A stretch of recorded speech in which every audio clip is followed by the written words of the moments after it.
ભારત માતા કી આપણા ધરપડા ગામનો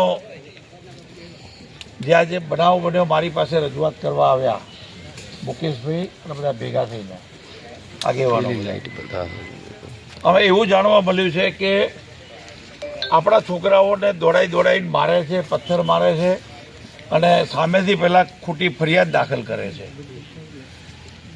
ખોટી ફરિયાદ દાખલ કરી આપણા 2, 5, 10 છોકરાઓને ઉપાડી જઈ પટ્ટે મારવા.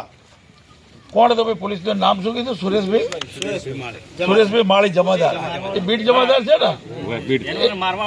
હા બરાબર છે. પછી એને ઉપાડી કોણ લઈ ગયો? બરાબર છે. ફરિયાદ ફાટી તમારા ઉપર વોરંટ હતું તો ભાઈ પોલીસે નહીં લઈ જાય. ભાઈ પોલીસની તાનાશાહી ન હોય. પોલીસ તો સારી કામગીરી કરે પણ આવા 1-2 લોકોના પાપે આખું તંત્ર બદનામ થતું હોય છે. આ સરકાર લોકોની સુરક્ષા માટે છે, સુરક્ષા કરી રહી છે સરકાર, અને સુરક્ષામાં ક્યાંય ચૂક આવે એવો સરકારનો પ્રયાસ ન હોય મિત્રો. પણ આજના દિવસે તમે લોકો જે મારી પાસે રજૂઆત કરી છે અને હમણાં અહીંથી રજૂઆત આવી કે અમે ઢોવા, ધરપડા, ખરડોસરના બધા સમાજના લોકો ભેગા થઈ પોલીસને આવેદનપત્ર આપી રેલી સ્વરૂપે જઈશું અને વાત કરીશું.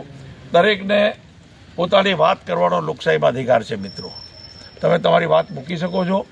અને હિન્દુ સમાજ ઉપર ક્યાંય પણ અન્યાય થતો હોય તો સ્વાભાવિક રીતે મારી પોતાની એક નૈતિક જવાબદારી થઈ પડે છે કે ખોટી રીતે હિન્દુ સમાજને હેરાન પરેશાન કરવામાં આવતો હોય, હિન્દુ સમાજના દીકરાઓને ખોટી રીતે મારવામાં આવતો હોય, ખોટી રીતે પકડી અને ખોટા કેસો ઊભા કરીને હેરાન કરવાનો કોઈ પ્રયાસ કરતો હોય, કોઈના ઈશારે આ કામ ચાલતું હોય તો મિત્રો એ હું શશિકાંત પંડ્યા તમને ડંકાની ચોટ ઉપર કહું છું, ક્યારે આવું ખોટું ચલાવી નહીં લો. એના માટે જે આંદોલન કરવું પડે હું તમારી સાથે છું.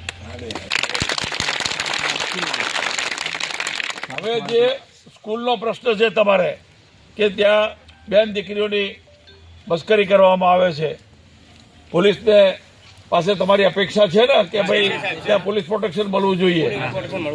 એના માટે પણ હું વાત કરીશ. અને આજે જે લઈ જવામાં આવ્યા મારા ધ્યાનમાં આવ્યું, મેં પીઆઈને પણ કોન્ટેક્ટ કર્યો હતો અને જે સુરેશ માળી કરીને જે ખોટી રીતે લઈ ગયા હતા એને પણ વાત કરી હતી. એની જોડે પણ વાત થઈ છે કે ભાઈ સરકારને તું બદનામ કરવાનો ધંધા તારા બંધ કરી દે, તો જે બી ખોટા કૂદતો છે તારા ખોટા મોટા બધા સાઈડમાં જતા રહેશે, ગોત્યો નહીં મળે. ખોટી રીતે આ ભાજપની સરકાર બદનામ ન થાય એવો પ્રયાસ ન કર. એને પણ મેં કીધું છે, કારણ કે આવા 2-4 લોકોના પાપે આખી સરકાર બદનામ મિત્રો થતી હોય છે. સરકારની ભાવના સારું કામ કરવાની હોય છે પણ આવા 2-4 કર્મચારી હોય એના કારણે આખી સરકારને છાંટા ઉડતા હોય છે. માટે હું તમને ખાતરી આપું છું કે આજે મેં પીઆઈને વાત કરી, પીઆઈનો પણ પોઝિટિવ જવાબ હતો. તાત્કાલિક અસરથી આપણા જે લોકોને લઈ ગયા બીજાને બોલાવવાની અને ખોટા રીતે હેરાન કરવાની વાત હતી એમાં આપણે પોલીસ અધિકારી આપણને મદદ કરી ને ભાઈ, પછી કરી છે ને. અને કાલે તમને આપણા લોકો ઉપર જે હુમલો કર્યો છે કે જે મારકૂટ કે આપણને પથ્થર માર્યા છે તો એ પણ એક તમે કાલે લેખિતમાં આપવાના છો તો આપી દેજો. કોઈ પણ પ્રકારની કોઈ બાંધછોડ કરશે નહીં પોલીસ, એની હું ખાતરી આપું છું. અને હું પૂરી તાકાતથી તમારી સાથે છું મિત્રો. ક્યાંય કોઈ એવી કોઈ તકલીફ કે તમે ચિંતા નહીં કરતા. હિન્દુ સમાજ ઉપર કોઈ પણ એટેક કરે આજે નહીં ચાલે કે ક્યારે નહીં ચાલે. હિન્દુ સમાજ સૂતો છે, સૂતેલા સિંહ જેવો છે, એને હેરાન કરવાનું છોડી દે, નહીં તો જ્યારે જાગશે ને ત્યારે કોઈ ગોત્યા નહીં મળે. આ વિધર્મીઓને હું હજી કહું છું કે સુધરી જાવ તો સારું છે. આ રીતે નાના છોકરાઓને હેરાન કરો, પથ્થર મારા કરો છો, બેન દીકરીઓને પરેશાન કરો છો, લવ જેહાદનો શિકાર બનાવો છો. આવું મિત્રો નહીં ચાલે.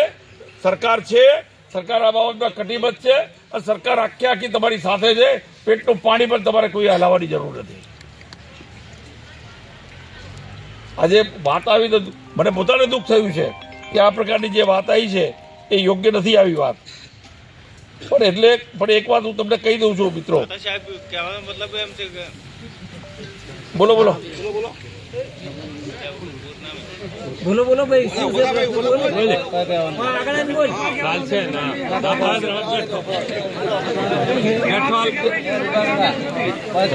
ભાઈ એક મિનિટ બોલતા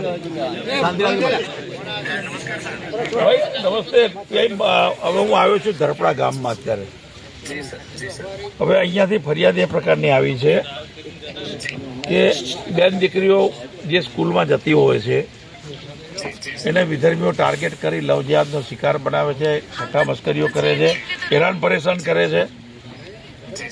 એટલે આ પ્રકારની જો ચાલતું હોય તો પોલીસની પણ જવાબદારી થઈ પડે છે કે પ્રોટેક્શન આપવું આપણે. સર હું પોતે જ છૂટવા આવવાના સમયે છે ને હાજર રહીશ.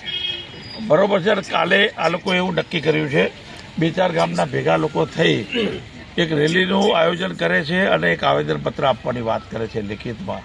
અને કોઈ પોલીસ કર્મચારી છે તમારે, કોઈ સુરેશ માળી કરીને, એની ફરિયાદો ખૂબ છે, આ લોકો કરે છે. અને એક વ્યક્તિના કારણે આખી સરકાર બદનામ થાય એ તમને પોલીસ અધિકારી તરીકે તમને પણ ન શોભે, સરકારને ન શોભે, કે પ્રજાને પણ, પ્રજા પીડિત થાય ન ચાલે ભાઈ. તો એને તમે આ તપાસ મિલનને આપી છે કોઈ બીજા કર્મચારીને, એ સમાચાર મને મળે, સારું કર્યું છે. અને આ લોકોની કોઈ પણ ફરિયાદ હોય તો ફરિયાદ લેવી એ પોલીસની નૈતિક જવાબદારી બને છે. તો કોઈ હેરાન પરેશાન ગ્રામજનો ન થાય આ લોકશાહીમાં, એ આપણે ભાઈ જોઈ લેવું પડે આપણી રીતે. તો શું કરીશું કહો હવે આમાં? સર કાલે આજે ઓલો પ્રશ્ન છે આનો છેડતી વાળો એમાં હું કાલે પોતે જ રૂબરૂ હાજર રહીશ ગામમાં. બરાબર. અઠવાડિયું 10 તો હું પોતે જ રહીશ. અને એવું હશે ને તો પછી એક ફિક્સ ટીમ રાખીશ કે વ્યવસ્થિત સારા છોકરાઓ છે એવા, બરાબર. કે આવા જવાના ઓલાય, એટલે લગભગ એવો પ્રશ્ન તો પાછો ઊભો થવા દઈશ નહીં. ના, તમારી પોલીસ અધિકારી તરીકે કામગીરી સારી છે, પણ જોજો તમારા આપણા શું છે, કોઈ ગેરમાર્ગે આપણને ન દોરે, સરકાર આપણી ક્યાંય બદનામ ન થાય, છાંટા ન ઉડે, પણ જોવું પડે આપણે પોતાને બધા ભેગા થઈને.